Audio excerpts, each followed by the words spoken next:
Maria pinta em seu caderno figuras formadas por trapézios e hexágonos. Cada hexágono pode ser pintado de azul, bege ou cinza, e cada trapézio de azul ou preto.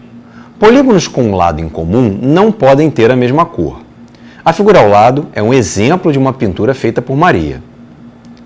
De quantas maneiras Maria pode pintar as figuras abaixo?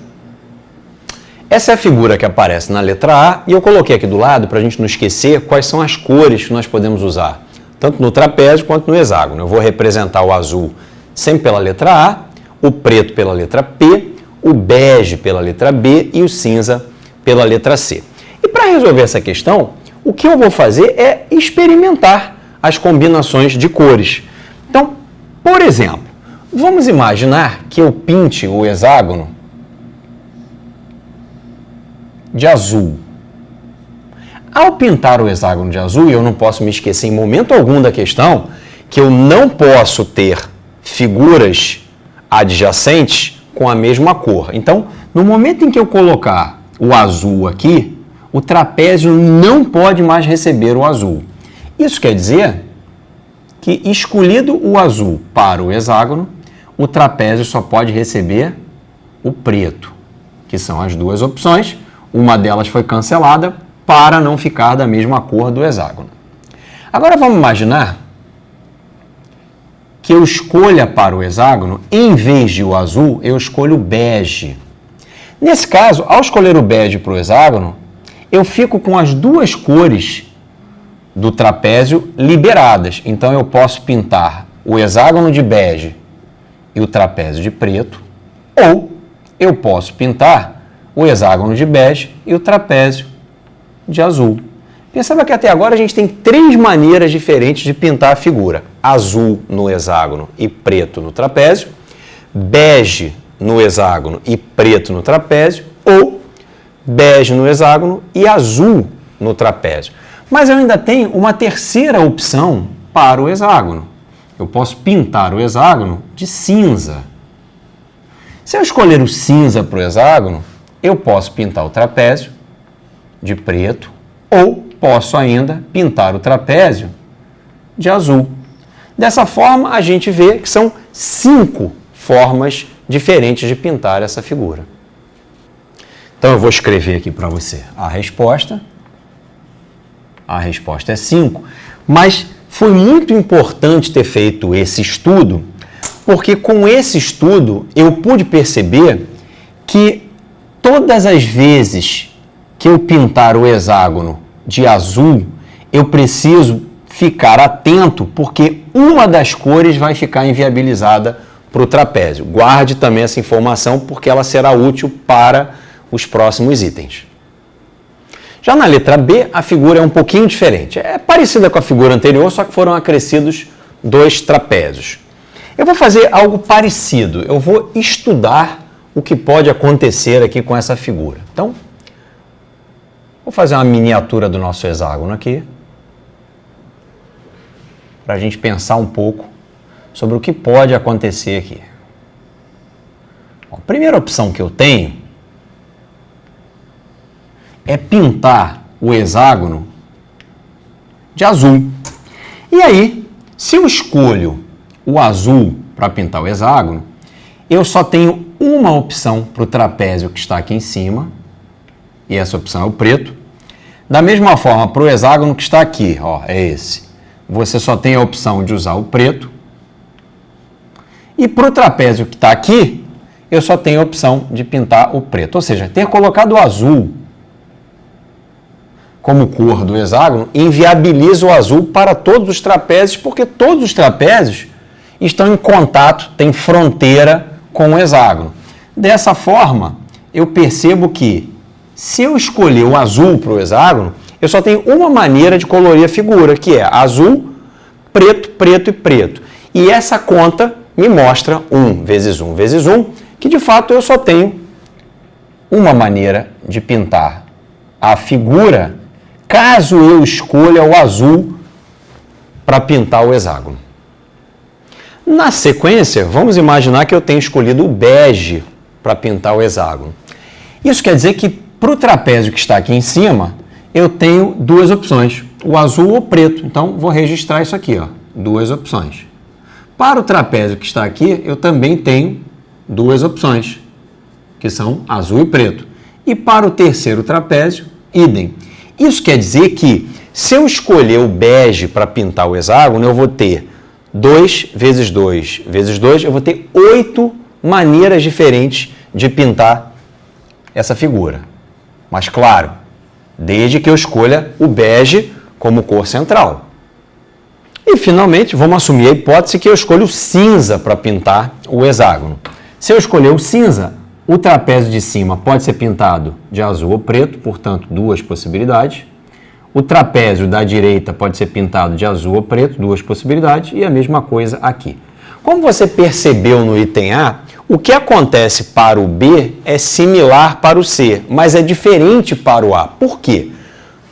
Porque o A é uma cor que aparece tanto na lista de possibilidades do hexágono, quanto na lista de possibilidades de trapézio. Então, quando esse tipo de interseção aparece, eu tenho alguma coisa aqui que também aparece lá, essa cor criará algum problema. Então, é melhor tratar essa possibilidade comum com maior cuidado. Terminando aqui, você pode ver que eu tenho mais 8 maneiras diferentes de pintar a figura original, desde que a cor central seja o cinza. Então, a resposta de quantas maneiras a Maria pode pintar essa figura é 8 mais 8 mais 1. Então, a resposta vai ser 17. A figura da letra C é parecida com a figura da letra anterior, só que foi acrescido um hexágono aqui. Então, o que eu vou fazer? A mesma coisa que eu fiz nos itens anteriores, eu vou estudar as possibilidades de distribuição de cores aqui, mas tomando cuidado com o azul. Eu vou começar o meu estudo imaginando que o hexágono da esquerda, que eu vou passar a chamar de primeiro hexágono, seja pintado de azul. Em seguida, eu vou pensar em pintar o segundo hexágono, o hexágono da direita. Como figuras fronteiriças não podem ter a mesma cor, ainda que eu tenha 3 possibilidades a princípio para o hexágono, o azul fica inviabilizado para esse hexágono porque eu já tenho azul aqui. Então, esse segundo hexágono pode ser pintado ou de bege ou de cinza.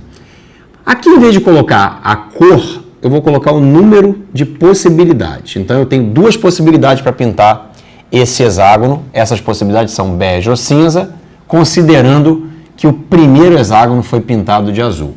Na sequência, eu vou pensar nas opções de se pintar esse trapézio que está aqui, que eu não desenhei aqui, mas imagine ele aqui. O fato desse hexágono ter sido pintado de azul inviabiliza o azul para esse trapézio. Ainda que eu tivesse 2 possibilidades para o trapézio, eu não posso usar o azul aqui, porque senão eu vou criar figuras fronteiriças com a mesma cor. Então, isso quer dizer que eu só tenho uma possibilidade para pintar esse trapézio. A mesma coisa vai acontecer para o trapézio que está aqui, à nossa esquerda. Eu só tenho uma possibilidade, essa possibilidade é o preto. O mesmo acontecerá para o trapézio aqui de baixo. Eu só terei uma possibilidade para colorir esse trapézio e essa possibilidade é o preto. Isso quer dizer que eu tenho 2 vezes 1 vezes 1 vezes 1. Ao todo, 2 maneiras diferentes de pintar essa figura se esse hexágono central for pintado de azul. Vamos agora imaginar que o hexágono pintado de azul seja o da direita. Ao colorir esse hexágono de azul, eu só tenho 2 possibilidades para pintar o hexágono da esquerda, ou bege ou cinza.